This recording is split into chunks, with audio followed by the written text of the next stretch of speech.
Assalamu alaikum dear students. Today is our fifth lecture. In today's lecture we are going to study about relative atomic mass and isotopes. Relative atomic mass. What does the word relative means?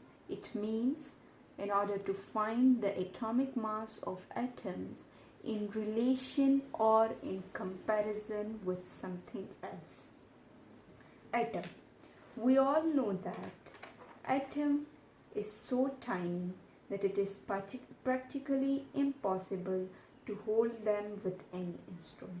So how it is the mass of a single atom calculated then? In order to find the answer of this question, before that let us take an example. How can you find the mass of 1 kg vegetables? In order to find the mass of 1 kg vegetables, you are going to take a balance and place a stone of 1 kg at the one side of the balance and place vegetables on the other side. If the both sides get in equilibrium, then the mass of the vegetables will be 1 kg. The mass of vegetables is relative as it is compared to 1 kg, and 1 kg stone is standard unit which is used to measure the mass of different things. Once again, remember that mass of 1 kg vegetables is relative to 1 kg stone, that is your standard unit. So the mass of this is relative and this is your standard unit. Now, can we find the mass of an atom using this balance? No, you can't find the mass of an atom by using this balance or standard unit 1 kg because atom, it is very small. Okay, how can we find the mass of an atom then? Let's suppose we have an atom of carbon 12. Why do we call this carbon atom as carbon 12? The reason is that its atomic mass is 12. It contains 6 protons and 6 neutrons. Now, take a balance and place 2 atoms of our carbon 12 on either side of the balance and see that it is in equilibrium because the mass of both the carbon atom is same. Now, consider this, that if we cut the carbon 12 or divided it into 12 equal parts or unit, is this balance still in equilibrium? Yes, because all these 12 units make a single atom of carbon 12 atom. There are 12 units in a single atom of carbon, or we can say that the mass of carbon 12 is 12 units. Carbon atom, it is equal to 12 units? Yes.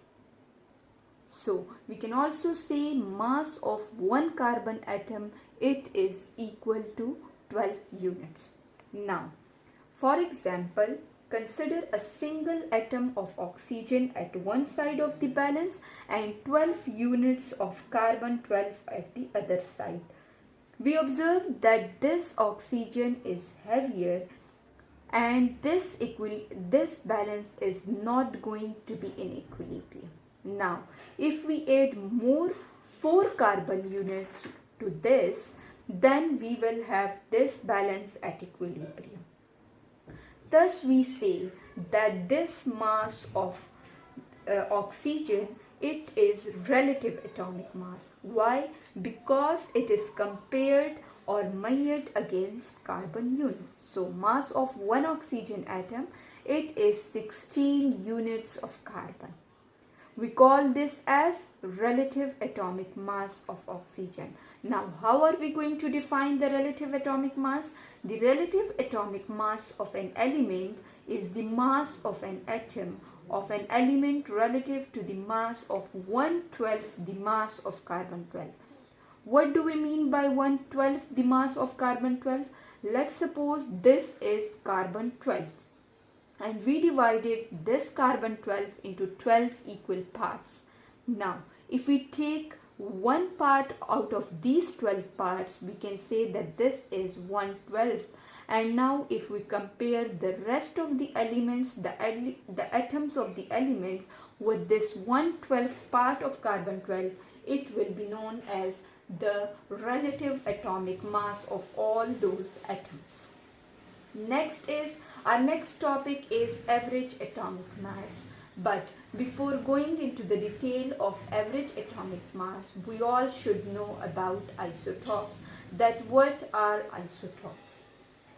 The word isotope has been derived from Greek word. The word iso means same and tops means place. So, it means that they are the atoms, they are different forms of the same atom and they are having the same position within the periodic table. It is any form of a chemical element that has the same number of protons in the nucleus or same atomic number but has a different number of neutrons in the nucleus. The only difference is in the number of neutrons that are present within the nucleus. They are having same atomic number but their mass number is different. The reason is that mass number is obtained by adding the number of protons and the number of neutrons present within the nucleus. If the number of neutrons are different, so atomic mass will be different. One another thing is that their physical properties are different but their chemical properties are same. It is because they are having the same number of atomic number. For example, almost all elements of the periodic table have isotopes, but the number of isotopes are different. If we take an example of hydrogen, hydrogen is having 3 isotopes that are protium, deuterium and tritium. Protium, which is represented by 1 like this, it contains 1 proton and 1 electron. Deuterium, it contains 1 proton and 1 neutron, so its mass number is 2 while its atomic number is 1. Tritium contains 1 proton and 2 neutrons. Its mass number is 3, its atomic number is 1. You can clearly see that all of them are having same atomic number but their mass numbers are different. This is the abundance of these isotopes in nature. Protium is found 99.98%, deuterium is found this much, while tritium is radioactive. The word radioactive means that this is not stable. Its nucleus is not stable. Now, isotopes of carbon, this is another example. Carbon also has 3 isotopes, that is carbon 12, carbon 13 and carbon 14. The difference is in the number of neutrons while the number of protons or the number of electrons are same. Carbon 12 has 6 neutrons, carbon 13 is having 7 neutrons while carbon 14 is having 8 neutrons. So that is why their mass numbers are different but their atomic numbers are same. Now, if we take or you are asked about this, that carbon and nitrogen, are they isotopes? Your answer will be no. Although they are having different mass numbers, but their atomic numbers are also different and they are not having the same position in the periodic table. They are having different places in the periodic table. Thank you.